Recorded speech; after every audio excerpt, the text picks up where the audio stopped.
नमस्कार दोस्तों, आज हम बात करेंगे जो लॉर्ड रिपन ने जो सिफारिशें की थी प्रस्तावनाएं वो लागू ना हो ना होने के कारण बताए गए हैं कि वो फेल हो गई थी। एक तरह से समझे कि वो अनसक्सेसफुल जो हुई है उसका कारण बताया गया क्यों वो अनसक्सेसफुल हुई है। यहाँ पर पहले पॉइंट में लिखा गया है कि नौकरशाही द्वारा सहयोग की घाट, मतलब कि इसका मतलब ये कि ब्यूरोक्रेसी जो उस समय ब्यूरोक्रेसी थी उनके द्वारा सहयोग नहीं मिल सका। हाँ, ब्यूरोक्रेसी उस टाइम के सब यानी इंग्लिश थे, यानी अंग्रेजों की ही ब्यूरोक्रेसी। नौकर जो भी थे इंडिया में जॉब करते थे अंग्रेज थे, और वो कभी भी नहीं चाहते थे कि इंडिया का विकास हो। अब भले ही लॉर्ड रिपन जो उदारवादी थे वो इसके यानी कि विरोध करते थे। लॉर्ड रिपन का एक उदारवादी सोच वाला इंसान है। इसके विरोध के कारण वो इसे सहयोग नहीं दे रहे थे। यहाँ पर दूसरी है दोषपूर्ण चोन प्रणाली। उन्होंने जो चोन प्रणाली थी ये यानी कि दोषपूर्ण थी एक तरह से उस समय के देखा जाए तो, क्योंकि भले ही चोन हो रही थी, इलेक्शन हो रहे थे लोकल गवर्नमेंट्स के लिए, लोकल बॉडीज़ के लिए, लेकिन फिर भी जो इलेक्शन थी उसमें उन मेंबर्स को में चुना गया था जो मेंबर मतलब कि लोगों के प्रति हमदर्द नहीं थे। ऐसे मेंबर्स को चुना गया था, और ज़्यादातर लोग तो ऐसे थे जिन्हें वोट डालने का देखिए अधिकार ही नहीं था। जैसे कि शहरों में सिर्फ 2% आबादी ही थी जिन्हें सिर्फ वोट डालने का अधिकार था। भले उस अब जान ही लो कि इतने बड़े शहर में सिर्फ 2% लोगों को वोट डालने का अधिकार हो, तो वहाँ पर किस तरह की इलेक्शन होगी, किस तरह का जो लोकल बॉडीज में बंदे जाएंगे, जो चुने जाएंगे, वो किस तरह के बंदे चुने जाएंगे। नेक्स्ट पॉइंट पर देखा जाए तो वित्तीय साधना की घाट, मतलब कि वो साधन यानी कि जो उस समय के जो इकोनॉमिकली सोर्स थे वो बहुत कम थे, उनके पास कमी थी उनकी। कोई अगर कोई भी संस्था है जब तक उनके पास अपने इकोनॉमिकली सोर्स ही पूरे नहीं है वो कभी भी डेवलप नहीं हो सकते। इकोनॉमिकली सोर्स मेनली होते हैं किसी भी चीज़ के डेवलपमेंट के लिए, लेकिन उस समय उनके पास इकोनॉमिकली सोर्स की बहुत ज़्यादा कमी थी।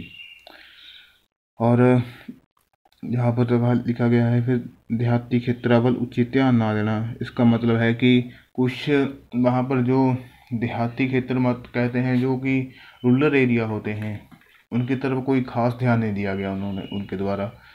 उन्होंने सिर्फ लोग जो कुछ अर्बन एरियाज थे उनकी तरफ ध्यान दिया। रूरल एरिया की तरफ तो बिल्कुल भी एक तरह का मतलब कि अंग्रेज नहीं चाहते थे कि इधर विकास हो इंडिया में, यानी कि डेवलपमेंट हो थोड़ी बहुत भी। बड़े ही एक बोर्ड बना दिया गया था उन्होंने रूरल एरिया के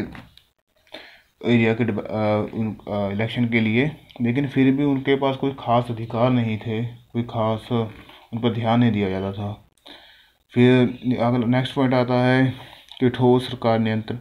अब यह पॉइंट सबसे इम्पोर्टेंट है कि कुछ लोग ये पॉइंट सबसे इम्पोर्टेंट है क्योंकि उस समय जो कुछ लोग ही थे जो इंडियन थे, यानी कि जो गवर्नमेंट जॉब करते थे बहुत कम, जैसे कि ICS होता था उस समय, इंडियन सिविल सर्विस।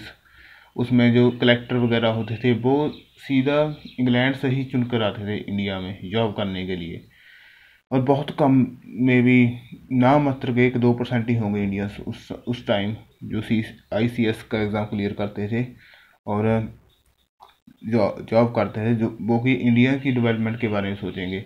अब सरकार के जो नियंत्रण था वो बहुत आई थिंक बुरा था उस समय। ये कहूँगा मैं, इंडिया पर बहुत ज़्यादा नियंत्रण था और डेवलपमेंट की तरफ तो बिल्कुल भी ध्यान नहीं दे रहे थे वो।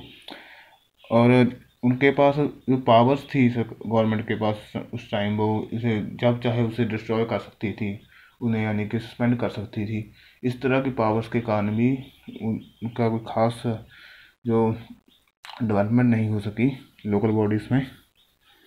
और जहाँ नेक्स्ट पॉइंट है प्रांतिक सरकार स्थानिक शासन के ढांचे भी तब्दीली कर सकती थी।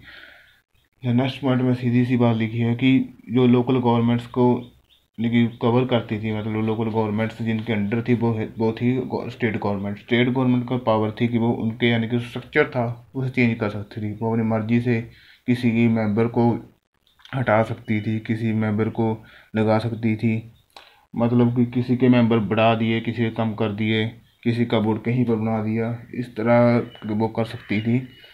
इसके कारण भी बहुत ज़्यादा यानी कि हम कह दिए कि प्रॉब्लम्स खड़ी हुई लोगों के लिए उस टाइम पे। यहाँ पर नेक्स्ट पॉइंट है कि लॉर्ड रिपन दे उत्तराधिकारी नकारात्मक रवैया। और लॉर्ड रिपन के उत्तराधिकारी, यहाँ पर उत्तराधिकारी शब्द को समझना बहुत जरूरी है। उत्तराधिकारी का मतलब होता है कि जो नेक्स्ट होता है, नेक्स्ट जनरेशन आती है उसी स्थान पर आता है। जैसे कि किंग का उत्तराधिकारी होता था उसका बेटा, जैसे लॉर्ड रिपन का उत्तराधिकारी यानी कि नेक्स्ट जो गवर्नर जनरल ऑफ इंडिया आया वो बना लॉर्ड रिपन का उत्तराधिकारी। अब लॉर्ड रिपन के उत्तराधिकारी ने इस बात पर कोई खास ध्यान नहीं दिया।